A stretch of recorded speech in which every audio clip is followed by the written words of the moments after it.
single day. I'm gonna make something. Halo, Assalamualaikum. Kali ini saya mau share istilah-istilah dalam pendidikan seperti kecakapan hidup, PISA, TIMSS, dan lain-lain. Sebelumnya, jangan lupa like video ini, komen, share, dan subscribe.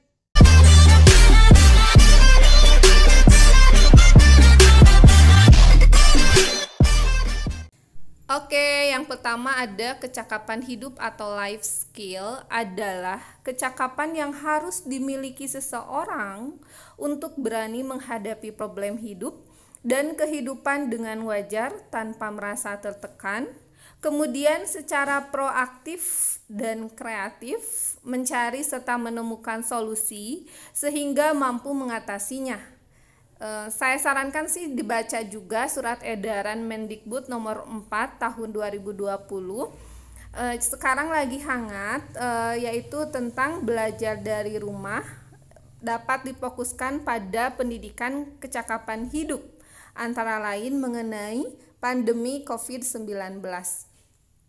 Oke, selanjutnya kelompok kerja guru atau KKG adalah wadah kegiatan profesional bagi guru SD atau MI atau SDLB di tingkat kecamatan yang terdiri dari sejumlah guru dari sejumlah sekolah. Kemudian kompetensi inti adalah tingkat kemampuan untuk mencapai suatu standar kompetensi lulusan yang harus dimiliki peserta didik pada setiap tingkat kelas atau program. Kompetensi dasar merupakan kemampuan untuk mencapai kompetensi inti yang harus diperoleh peserta didik melalui pembelajaran. KD terdiri dari sikap, pengetahuan, dan keterampilan. Kriteria ketuntasan minimal atau KKM adalah kriteria ketuntasan minimal masing-masing indikator yang ditetapkan dengan mempertimbangkan tingkat kemampuan rata-rata peserta didik, kompleksitas indikator, dan kemampuan sumber daya dukung. Selanjutnya, kurikulum adalah seperangkat rencana dan pengaturan mengenai tujuan, isi dan bahan pelajaran, serta cara yang digunakan sebagai pedoman penyelenggaraan kegiatan pembelajaran untuk mencapai tujuan pendidikan tertentu. Pakem atau pembelajaran aktif, kreatif, efektif, dan menyenangkan merupakan suatu model pembelajaran yang dirancang agar mengaktifkan anak, mengembangkan kreativitas sehingga efektif namun tetap menyenangkan. Kemudian berkembang penamaannya menjadi Paikem, penambahan kata inovatif. Kemudian kita juga mengenal Paikem Gemrot atau gembira dan berbobot, dan sekarang juga dikenal dengan Pailkem dengan penambahan kata lingkungan. Kemudian penguatan pendidikan karakter atau PPK adalah gerakan pendidikan di bawah tanggung jawab satuan pendidikan untuk memperkuat karakter peserta didik melalui harmonisasi olah hati, olah rasa, olah pikir, dan olahraga dengan pelibatan dan kerjasama antara satuan pendidikan, keluarga, dan masyarakat sebagai bagian dari Gerakan Nasional Revolusi Mental atau Permendikbud nomor 20 tahun 2018. Selanjutnya ada program in International Student Assessment atau PISA. Adalah survei yang kerap jadi rujukan untuk melihat kualitas pendidikan di dunia. Survei ini diselenggarakan oleh Organization for Economic Cooperation and Development atau OECD tiap 3 tahun sekali. Survei ini dilakukan untuk menilai siswa sekolah usia 15 tahun. Indikator yang dipakai ialah kemampuan literasi membaca, matematika, dan sains.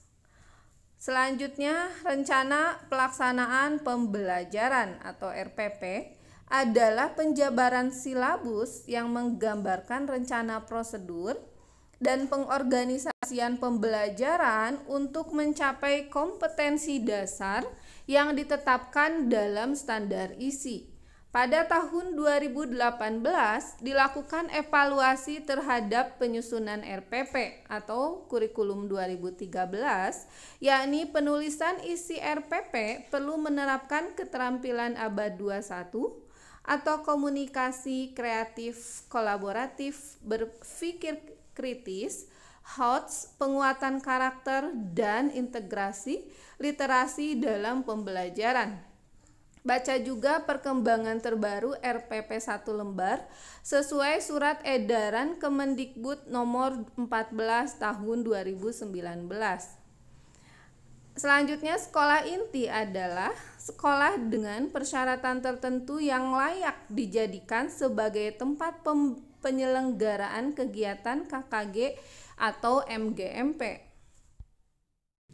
Silabus adalah rencana pembelajaran pada suatu dan atau kelompok mata pelajaran atau tema tertentu yang mencakup standar kompetensi, kompetensi dasar, materi pokok atau pembelajaran, kegiatan pembelajaran, indikator pencapaian kompetensi untuk penilaian, alokasi waktu, dan sumber belajar. Standar isi adalah ruang lingkup materi dan tingkat kompetensi yang dituangkan dalam kriteria tentang kompetensi tamatan, kompetensi bahan kajian, kompetensi mata pelajaran, dan silabus pembelajaran yang harus dipenuhi oleh peserta didik pada jenjang dan jenis pendidikan tertentu. Standar kompetensi lulusan atau SKL adalah kualifikasi kemampuan lulusan yang mencakup sikap, pengetahuan, dan keterampilan. Standar proses adalah standar proses untuk satuan pendidikan dasar dan menengah, mencakup perencanaan proses pembelajaran, pelaksanaan proses pembelajaran, penilaian hasil pembelajaran, dan pengawasan proses pembelajaran. Selanjutnya, standar penilaian pendidikan adalah kriteria mengenai lingkup, tujuan, manfaat, prinsip, mekanisme, prosedur, dan instrumen penilaian hasil belajar peserta didik yang digunakan sebagai dasar dalam penilaian hasil belajar peserta didik pada pendidikan dasar dan pendidikan menengah atau Permendikbud nomor 23 tahun 2016. Standar Nasional Pendidikan atau SNP adalah kriteria minimal tentang sistem pendidikan di seluruh wilayah hukum Negara Kesatuan Republik Indonesia. Tingkat kompetensi merupakan kriteria capaian kompetensi yang bersifat generik yang harus dipenuhi oleh peserta didik pada setiap jenjang pendidikan dalam rangka pencapaian standar kompetensi lulusan. Lalu ada Trends in International Mathematics and Science Study atau TIMSS adalah kegiatan rutin yang dirancang untuk meneliti tren pengetahuan dan kemampuan matematika dan IPA anak-anak usia 13 tahun yang dilakukan oleh organisasi yang bergerak di bidang penilaian dan pengukuran pendidikan IEA atau the International Association for the Evaluation of Educational Achievement. TIMSS pertama kali dikelola pada tahun 1995 dan dilakukan setiap 4 tahun. Oke, selanjutnya ini daftar pustaka. Jadi teman-teman bisa menggali lebih banyak dari berbagai sumber. Sampai di sini sharing dari saya. Mohon maaf apabila ada kesalahan. Silahkan masukkan dan saran di komentar. Sampai jumpa lagi.